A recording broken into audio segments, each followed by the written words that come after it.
Welcome to Formula Timeline, the channel where we chronologically document every Formula One race in history, starting from the very beginning. This time we're diving into the fifth round of the Formula One World Championship, the 1950 Belgian Grand Prix, at the fearsome, forest-lined Spa-Francorchamps. Get comfy because this one's a high-speed thriller.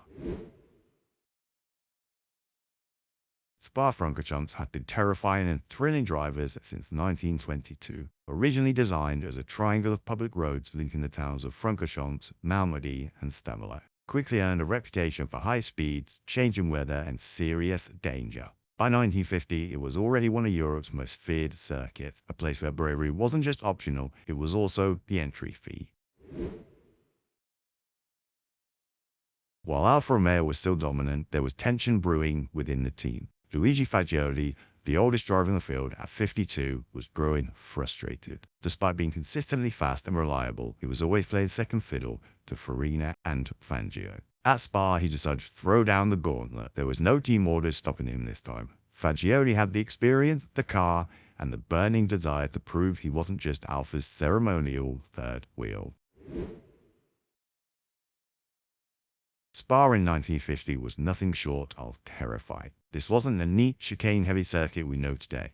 Back then, it was 14.12 kilometers of full throttle madness, weaving through the Ardennes countryside like a fighter jet on mushrooms. Some corner highlights include Eau Rouge and Vallion, less sculpted than today but still a blind, high-speed nightmare.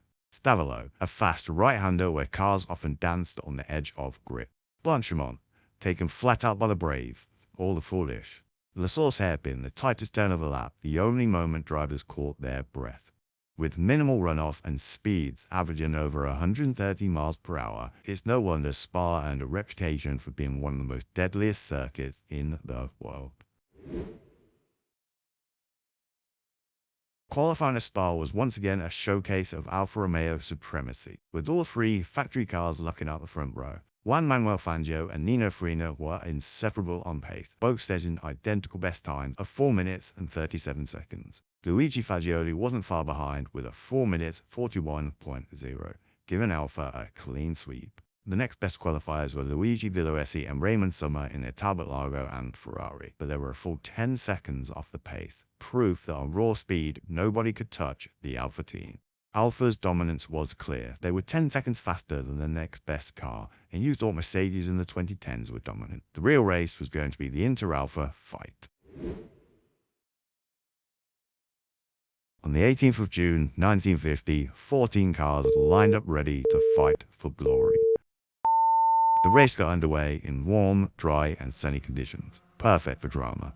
Right from the start, the Alfa trio broke away. Once again, this was the Farina-Fangio show.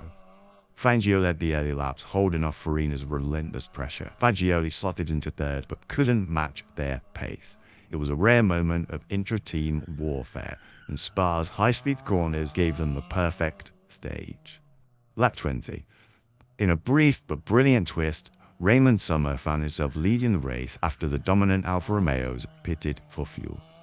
Driving his what he thought was reliable but outgunned Talbot Lago, Sommer inherited the lead and looked set for a heroic stint at the front, but the racing gods weren't on his side. Just as dreams of glory sparked, his engine gave out, cruelly cutting short what could have been the upset of the season. Final laps. Farina suffered transmission trouble in the closing laps and dropped to fourth, behind the best of the surviving Talbot Lagos being driven by Rosier. Ascari finished fifth, but ahead of all of them was Juan Manuel Fangio, who after 35 laps around Spa, with a race time of 2 hours, 47 minutes and 26 seconds, crossed the line to take the win. It was a real show of his determination for the title. The podium finishes were as follows. Fangio. And in P2, once again, Luigi Fagioli. And in third, the plucky Talbot Lago of Louis Rosier. Here's how the rest of the finishers looked.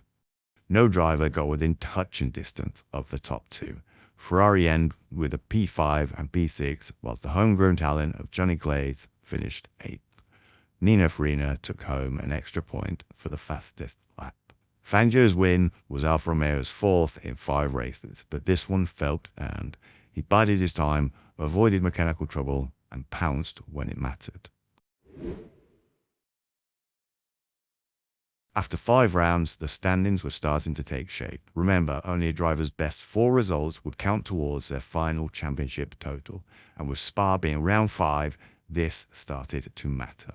That 4 results rule, it meant that consistency like Fagioli's could still win the title even without a single victory. But with Farina and Fangio on 2 wins each, things were heating up between the drivers. Farina stayed slightly ahead because of his P4 in this race. The tension between the Alfa drivers? Let's just say the team dinners were probably a little frosty. So the checkered flag dropped in the Ardennes, but the fight for the title is only just heating up. The frontrunners are jostling for every precious point, with the momentum shifting with every round. Engines roared, strategies played out, and the standings now reflect a championship on a knife's edge. From the forest of Spa, we head next to the vineyards of Reims to the 1950 French Grand Prix, another ultra-high-speed circuit known for brutal straight and champagne celebrations. Will Alfa continue their dominance? Can Fagioli catch a break? And will anyone else get a look in before the season ends? Hit that subscribe button so you don't miss the next chapter of Formula Timeline.